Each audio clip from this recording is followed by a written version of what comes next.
अस्सलाम वालेकुम, मैं हूं सनाउल्लाह नागरा। नाज़रीन इकराम, जैसे कि आप लोगों को पता है कि वज़ीर आला पंजाब चौधरी परवेज़ इलाही ने एतमाद का वोट लेने के बाद असम्बली डिज़ोल्व करने की, असम्बली तहलील करने की जो एडवाइस है वो गवर्नर पंजाब को भिजवा दी है। तो अब ये 48 घंटे के अंदर अंदर जो है वो गवर्नर इसको एक्सेप्ट करेगा या अगर नहीं करता तो उसके बावजूद कानूनी तौर पे, आइनी तौर पे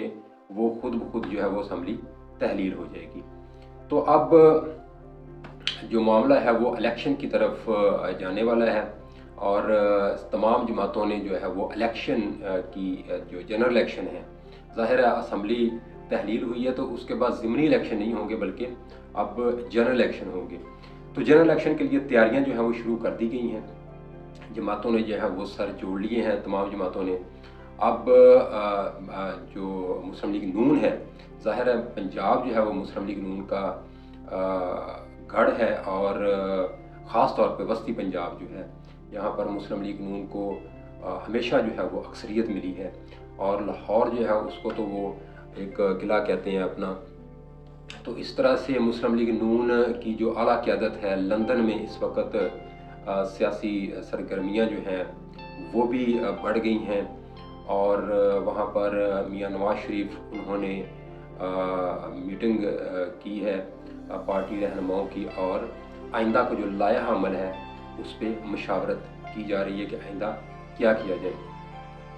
तो अब ये जो पंजाब असम्बली तो तहलील जब हो जाएगी तो उसके हवाले से सबसे जो इम्पोर्टेंट बात है वो ये है कि मुस्लिम लीग काफ जो मुस्लिम लीग काफ के अरकान हैं, 10 अरकान जो हैं बशमूल वज़ीर आला पंजाब चौधरी परवेज़ इलाही के, उन 10 अरकान ने उस वक़्त ये सब अरकान जो थे इन्होंने चौधरी शुजात की मुखालफत की थी और चौधरी शुजात की मुखालफत करते हुए जो है वो परवेज़ इलाही को PTI की तरफ से वज़ीर आला बनवाया था। और जब परवेज़ इलाही वज़ीर आला बन गए तो उसके बाद फिर अब एतमाद का वोट हुआ है। तो एतमाद के वोट के वक़्त भी जो ये अरकान थे मुस्लिम लीग काफ के पंजाब के MPs तमाम ने एतमाद के वोट के वक़्त भी चौधरी परवेज़ इलाही को एतमाद का वोट दिया। अब जब वो असम्बलियाँ तहलील कर देंगे तो ज़ाहिर है इलेक्शन में मुस्लिम लीग काफ भी इलेक्शन में जाएगी। तो अब जो सबसे इम्पॉर्टेंट बात है वो ये है कि क्या ये जो अरकान जो थे जिन्होंने उस वक़्त जो पार्टी सरबराह चौधरी शुजात हैं उनकी जब ये बात नहीं मानी थी उन्होंने और उनकी मुखालफत की थी, बगावत करते हुए वो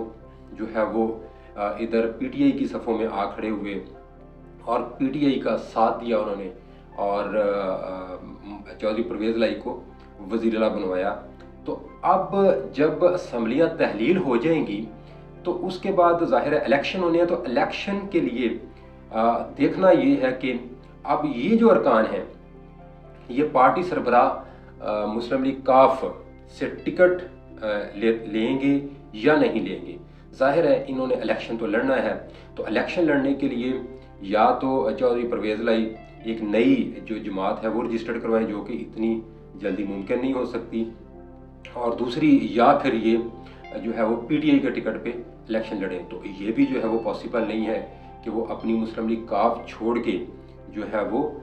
PTI में शमूलियत अख्तियार कर लें। या फिर ये भी हो सकता है कि चौधरी परवेज़ इलाही जो है वो तो अगर आज़ाद भी खड़े हो जाएं तो वो जीत जाएंगे, लेकिन बाकी अरकान जो हैं ज़ाहिर है उन्होंने भी इलेक्शन लड़ना है। तो अब वो अरकान किस तरह से जाके वो जो है वो चौधरी शुजात साहब से जो है वो टिकट लेते हैं, तो ये हम आइंदा दिनों देखेंगे जब ये एक प्रोसेस शुरू होगा कि ये क्या मामला आगे इनके चलेंगे और किस तरह से वो जो है वो चौधरी शुजात के पास जाएंगे, पार्टी सरबराह मुस्लिम काफ के पास, और जो है वो इलेक्शन लड़ने के लिए टिकट लेंगे। अब जो दूसरी बात है, जो इम्पोर्टेंट ये भी बात है कि एक तरफ तो मीटिंग हो रही है कि मियां नवाज शरीफ जो हैं वो मीटिंग कर रहे हैं और दूसरी तरफ वहाँ पर ये भी फैसला हुआ है कि मरियम नवाज़ को, जो कि पार्टी की चीफ ऑर्गेनाइज़र भी हैं, ان کو فوری طور پہ جو ہے وہ وطن واپس جانا چاہیے، اور جا کر جو پارٹی کے امور ہیں، تنظیمی معاملات ہیں، یا پارٹی کی کوئی رابطہ مہم شروع کی جائے، یا الیکشن انتخابی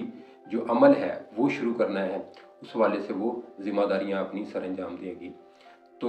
وہ سننے میں یہ آ رہا ہے کہ آئندہ 1 ہفتے کے اندر اندر وہ پاکستان واپس آ رہی ہیں۔